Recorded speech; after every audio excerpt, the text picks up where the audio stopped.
like a smile in the morning.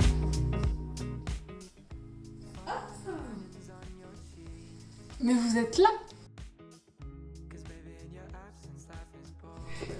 Bon, comme vous avez pu le remarquer, je ne suis pas chez moi. Du coup, pour la vidéo d'aujourd'hui, c'est un peu particulier parce que je voulais parler de livres et comme vous le voyez, il n'y a pas de livres autour de moi et surtout que les livres dont je vais parler, je les ai pas avec moi, donc je peux pas vous montrer la couverture et c'est un peu frustrant. Je me suis dit ça peut être sympa de parler de ce genre de choses sur la chaîne. On va parler que de young adult parce que ça me permet de m'évader des lectures trop sérieuses que j'ai à la fac. On va commencer cette nouvelle vidéo. Ça fait tellement longtemps que j'en ai pas fait en parlant de Tintin. Le plus doux des poisons. De je ne sais plus parce que comme je n'ai pas les livres avec moi, je ne sais pas qui sont les autrices. C'est un livre que j'ai lu au début de l'année. C'est l'histoire d'une fille dans un monde de magie qui a l'un des pires pouvoirs au monde. Moi je trouve trop cool son pouvoir, mais en vrai il est pas ouf comparé à d'autres. En gros elle peut parler aux animaux à travers leurs émotions. Et en fait elle va se retrouver embarquée dans une course dans le désert avec les enfants du roi du pays dans lequel elle vit pour savoir qui sera le prochain souverain de ce pays-là. Je vais vous laisser là-dessus si vous voulez le découvrir. L'histoire est plutôt sympa, l'univers est grave sympa, l'univers est vraiment très très bien. J'adore les univers de magie en ce moment, c'est un peu mon kiff depuis que j'ai lu Le Prince Cruel. Voilà, ça fait 1 an.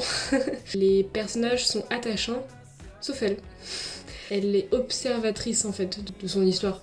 Mais peut-être que dans le tome 2 ça changera. En tout cas dans le tome 1 c'est comme ça. Et en plus de ça, c'est pas super bien écrit, il y a des mots qui manquent, il y a des mots en trop et tout. Enfin, bref voilà, j'étais pas convaincue de la traduction ni même de l'écriture. On n'est jamais dans la tête des personnages, tout va trop vite. Voilà, il n'y a pas beaucoup de descriptions donc c'est un peu dommage. Moi j'aime bien ça la description. C'était une bonne petite lecture et je pense que je lirai forcément le tome 2. De toute façon, j'ai envie de terminer maintenant les sagas que je commence. Le prochain livre dont nous allons parler, c'est celui-ci, qui est La Reine des Ombres. Je ne sais toujours pas l'autrice, désolée. J'ai beaucoup aimé La Reine des Ombres. J'aime bien l'histoire, j'aime bien le fait que j'ai même pas dit de quoi ça parlait. En gros, c'est Alessandra qui est un peu rebelle. En gros, son plan, c'est elle va épouser le prince pour le tuer et devenir reine du royaume. Voilà, en gros, c'est ça. Et le truc, c'est que on suit toute son aventure pour amadouer le prince parce qu'en fait, c'est un mec hyper froid, hyper distant. Il y a une règle qui dit qu'on n'a pas le droit de l'approcher à plus d'1 mètre. Et du coup, ce que j'ai aimé, c'est justement le fait qu'elle soit pas cool en fait. En fait, elle est hyper hautaine et tout au début. Elle est la plus intelligente et petit à petit, elle commence à se faire des amis et tout. Voir que c'est des convictions qu'elle s'est imposées pour pouvoir vivre, pour pouvoir avancer dans la vie et pour ne plus être triste. Et ça c'est intéressant. En revanche ce qu'il est moins c'est la façon dont c'est écrit. Ah mais la traduction, c'était horrible. C'était horrible. Enfin, pire que Le Plus Doux des Poisons. Il y avait des moments où les phrases en français ne voulaient rien dire et je savais que ça voulait dire quelque chose en anglais parce que la tournure de la phrase marchait en anglais, mais t'étais en mode non en fait, c'est pas français. Tu peux pas écrire ça, c'est pas possible. Voilà. Et il y avait des mots qui en remplaçaient d'autres, enfin tout était. Le dernier livre dont je voudrais vous parler, c'est Serpentine Dove. Et du coup l'histoire, si je vous raconte pas l'histoire. L'histoire en fait c'est... Comment elle s'appelle? Lou. Ah ouais mais en même temps j'ai pas envie de vous spoiler. Après c'est au début de l'histoire, mais en gros on suit l'histoire de Louise qui est une sorcière et qui va rencontrer la route de Red qui est un chasseur de sorcières. Voilà. Et par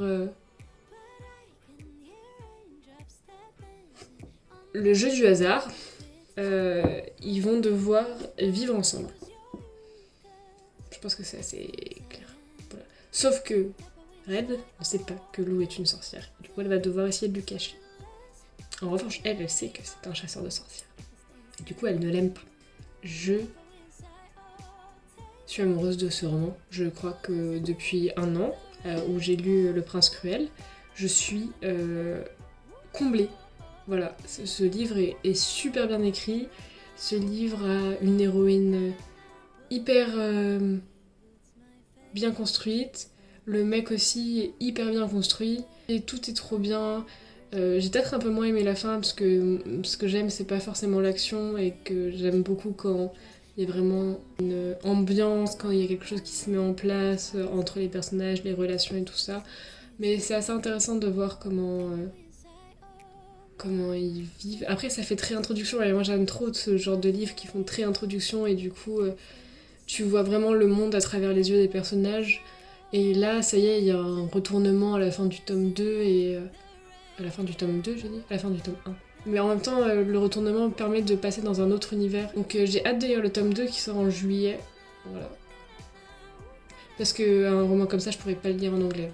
Je suis pas assez forte en anglais pour lire ce genre de choses. J'aimerais parler d'un autre livre qui a l'air très très cool aussi, que je suis en train de lire en ce moment. Celui-ci.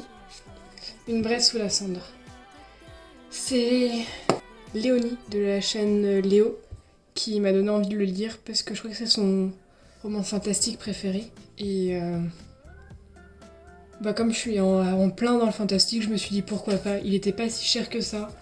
Je fais vas-y, teste. Donc j'ai testé. Ça se lit facilement, ça se lit rapidement et ça a l'air génialissime. Je vous dirai ce que j'en pense dans mon prochain update lecture.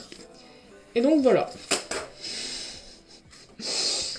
Je vais vous laisser ici, j'espère que cette vidéo vous a plu, j'espère que vous vous êtes pas ennuyés, j'espère que je parle facilement, j'espère que le montage gardera pas mal de ce que j'ai dit parce que franchement, moi et parler, ça fait 35 000, surtout que je suis épuisée à cause du mémoire que j'ai rendu ce matin, donc je suis hyper heureuse et je vous retrouverai je pense dimanche pour une prochaine vidéo parce que je vais essayer de faire 2 vidéos par semaine.